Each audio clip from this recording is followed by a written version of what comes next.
Continuamos viendo acerca de la paz de Dios. ¿Cómo es que una persona puede tener la paz de Dios? Es por medio de empezar a permitir entender y actuar en tomar control de su mente. Al decir control, no nos referimos a que la persona pueda controlar qué pensamientos vienen de afuera, sino cómo va a reaccionar y cómo va a responder a esos pensamientos. Salmo 119, verso 165 dice: mucha paz tienen los que aman tu ley. Recordemos que ley en el original, Torah, su traducción principal no es ley directamente, porque viene del verbo dar dirección a una flecha para lanzarlo. Primero es dirección, después es instrucción y número 3 es precepto. Entonces cuando dice aquí, mucha paz tienen los que aman tu dirección, instrucción, tu precepto, y nada los hace tropezar. Amén. Entonces nos damos cuenta que cuando la persona aprende a permitir hablar la palabra de Dios, pensar en la palabra de Dios, meditar la palabra de Dios, y mencionamos eso también. Para Dios, meditar no es pensar, no es darle vueltas en la mente a algo, sino es hablar, decir la palabra. ¿Se recuerdan en Josué 1? Harás prosperar tu camino cuando medites este libro de ley, este libro de dirección, este libro de instrucción, este libro de preceptos. Amén.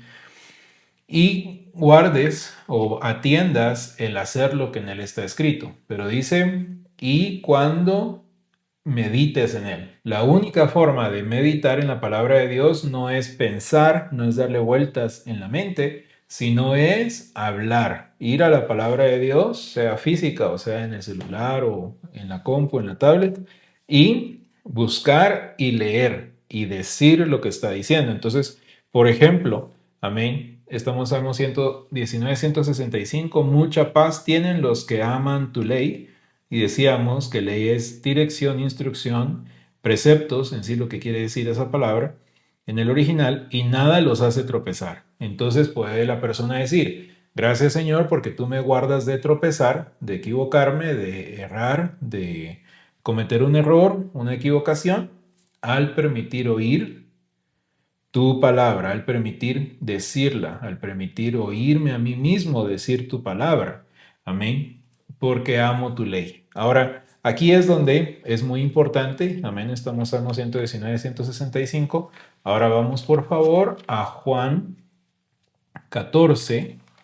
Puedes anotar las citas, puedes tú leerlos porque es distinto. Recordemos, cuando nosotros leemos la palabra de Dios voluntariamente en nuestro propio tiempo, eso le da raíz en nuestro interior a la palabra que oímos, para que no, como dice la palabra de Dios, ¿verdad?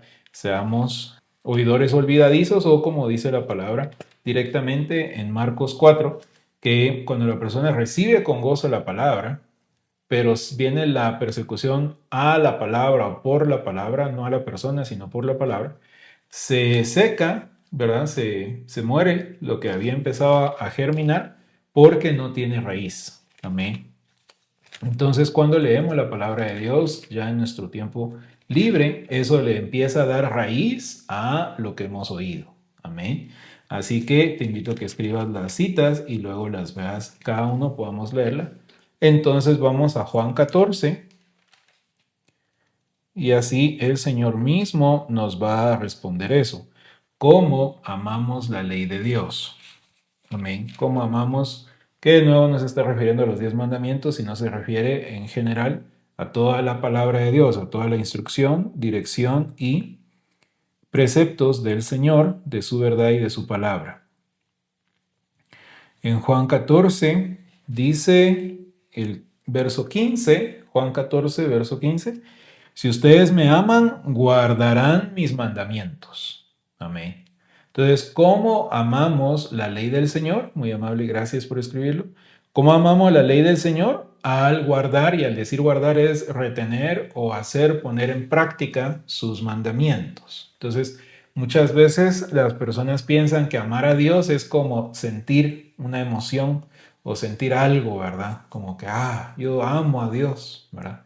No, no. Señor Jesús nos dice en Juan 14, 15, si ustedes me aman, guardarán mis mandamientos o pondrán mis mandamientos en práctica. Amén.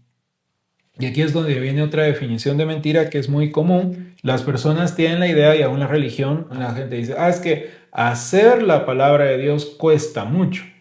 Y hay personas que han oído eso desde el púlpito, lamentablemente. Bueno, número uno, la palabra de Dios no dice eso en ningún lugar. Amén. Si fuera difícil o casi imposible, pues el Señor no nos diría que hiciéramos eso. Amén. Pero vamos de nuevo al concepto y la definición. Si una persona tiene una definición de mentira, de que es difícil o que no se puede hacer, pues le va a ser difícil o no lo va a lograr hacer, pero no porque no se puede hacer, sino porque esa es la definición que tiene. Entonces, un número uno. Número dos, la palabra de Dios dice que es el camino del transgresor el que es difícil, no dice que es el camino del justo.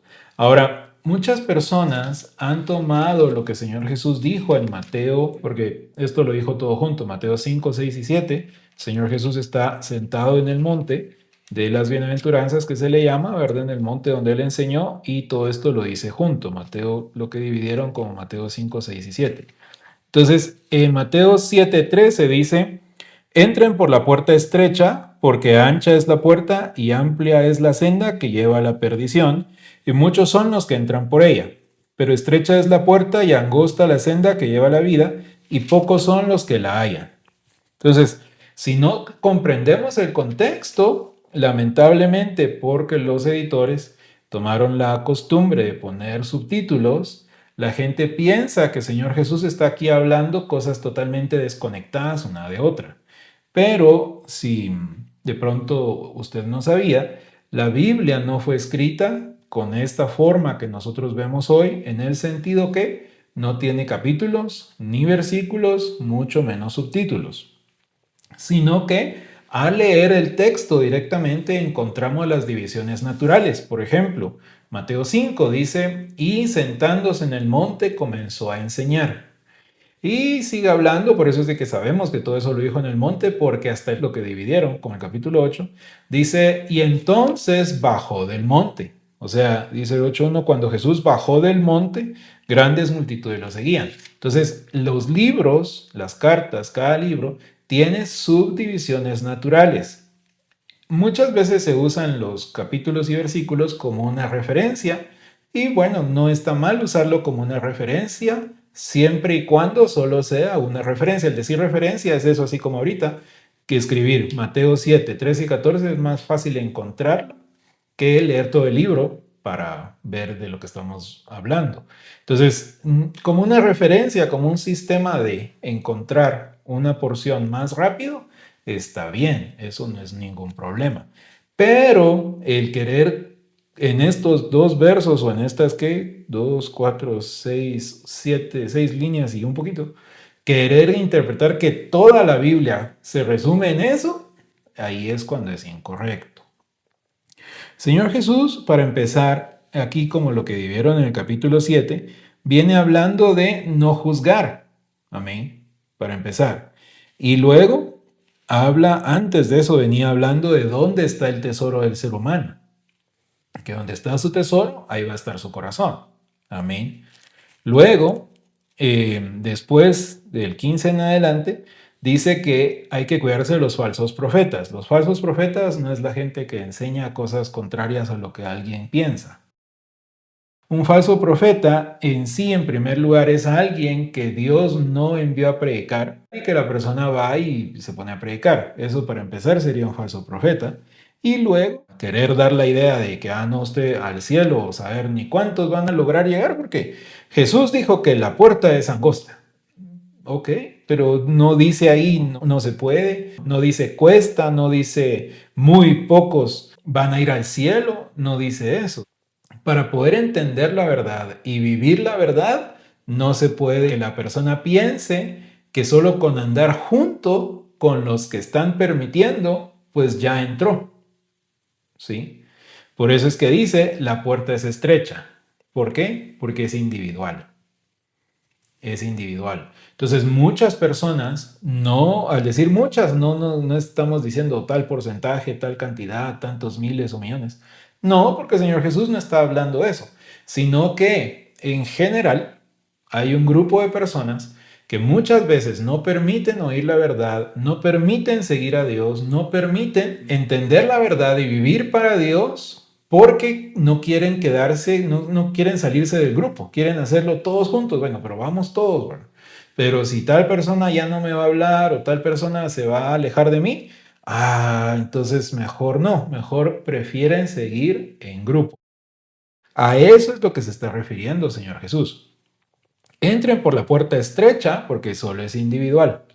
Porque ancha es la puerta y amplio es el camino, y amplia es la senda o el camino que lleva a la perdición. Si usted se da cuenta, la gente que comete pecado normalmente lo hace en grupo, ¿sí? No lo hace por sí solo. Por supuesto, también lo hacen por sí solos, pero me refiero a que normalmente la gente se junta y se agrupa para pecar. Y podemos ver que eso es lo único que tiene sentido aquí, verlo o entender a qué se está refiriendo el Señor Jesús. Entonces dice, y amplia es la senda que lleva a la perdición. Y muchos son los que entran por ella, o sea, porque ahí pueden entrar por grupito. Pero estrecha es la puerta y angosta la senda porque es individual.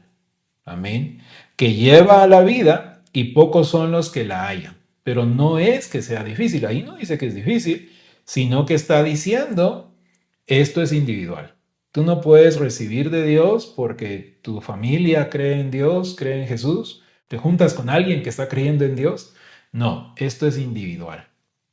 Entonces muchas personas no la encuentran, no porque sea difícil de encontrarlo, sino porque tienen que primero permitir el cambio de mente, amén, y decir, ok, voy a permitir individualmente. Y aun si eso quiere decir que personas se van a alejar de mí y yo me voy a alejar de ellos, amén, gloria a papi Dios, entonces escojo que sea así. Lo que el Señor Jesús dijo en Juan 14:15, si ustedes me aman, hagan mis mandamientos, pongan en práctica lo que yo les he dicho, es porque se puede hacer. Amén. No es porque no se puede hacer, es porque sí se puede hacer. Amén. Y de nuevo, acabamos de leer que el Señor Jesús dijo que sí, angosta es la puerta y angosto es el camino porque es individual, pero ahí no dice que no se puede hacer. Ahí no dice que sea difícil. Amén. Sino que simplemente no puedo yo recibir porque alguien más cree. He de permitir yo escuchar y creer individualmente. Pero en el momento que la persona permite, el Espíritu de Dios le va a dar la habilidad y el deseo y el entendimiento y la sabiduría y la comprensión progresivamente, por supuesto, mientras la persona permita seguir avanzando, para cómo sí empezar a hacer la palabra de Dios. Amén. ¿Podemos ver? ¿Sí? Entonces es importante que permitir el cambio de mente, toda esa idea que nos han dado de que cuesta, de que es difícil, de que es complicado. Es que servir a Dios es difícil. La Biblia no dice eso. Amén. Sino que tenemos la opción y la oportunidad de permitir el cambio de mente y decir, eso no es verdad, eso es mentira. Y permito, Señor, el cambio de mente de esa definición, de pensar que servirte es difícil y a cambio tomo la definición de verdad que dice tu palabra, que el camino o la vida del transgresor es la que es difícil. Amén. Pero la senda del justo es como la aurora, que la luz va aumentando hasta el punto máximo del día. Amén. En la medida que vamos permitiendo la obra de Dios en nosotros y empezamos a hacer la palabra de Dios, más fácil es. Amén. Más fácil es. Al decir fácil es, no que lo vamos a hacer basado en nosotros, en nuestra propia fuerza no es posible, pero permitiendo y recibiendo la fuerza del Señor, entendiendo y siguiendo el Espíritu de Dios y su guía y actuando en su fuerza, es posible. Amén. Una de las cosas que Papi Dios en su gracia me ha empezado a enseñar es decir, Señor Jesús, yo no puedo. Al decir yo no puedo, no es el ser humano no puede hacer lo que Dios dice. No, no, no. Sino es yo basado en mí mismo. Si yo trato de hacerlo por mí mismo, no voy a poder. Pero tú sí puedes. pero Señor Jesús, tú sí puedes. Entonces estoy de acuerdo que tú lo hagas en mí y a través de mí. Amén.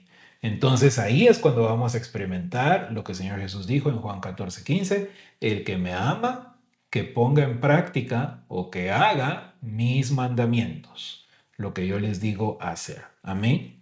Entonces, cuando la persona empieza a entender esto y empieza a tomar la responsabilidad de su vida individual y decir, bueno, yo no puedo decir cuando esté delante de Dios, tomar como excusa que mi grupito no quiso ir a la iglesia. Amén. Que mi grupito no me quiso dejar ir, por así decirlo, ¿verdad?